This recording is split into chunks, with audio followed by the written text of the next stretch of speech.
Welcome back to another short tutorial with your instructional coach, Leslie Johnson. So today we're talking a little bit more about Drive and this menu over here. So as you can see right here, I have my shared with me. We talked about how we can share documents or folders or files with other people. But if someone shares something with you to find it, all you have to do is click here in the shared with me. Now, as you can see, I have a ton of documents because this is my specific teacher Gmail account.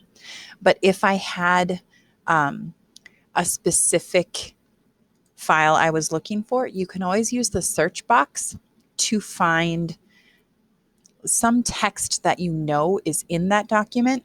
So if I put time, it's going to suggest, oh, so here we have time travel or Cassandra's iSearch paper.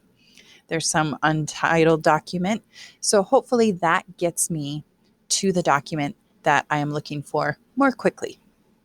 You also can use the recent to see which documents you have been working with most recently.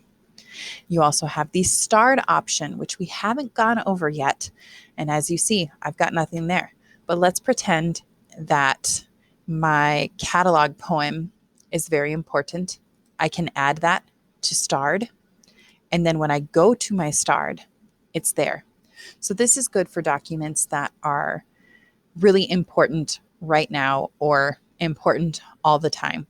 Because if I decide, well, actually, my catalog poem is not that important, I can right click and remove from my starred, and it's not there. So this menu is going to be one of your best friends, including trash. Let's say you trash something and you didn't mean to, right click, and guess what? Restore. Hallelujah. And if I didn't want to do that, I could have right clicked and removed permanently. Otherwise, anything you have deleted will stay in your trash forever, is what I understand. So there you have it, folks.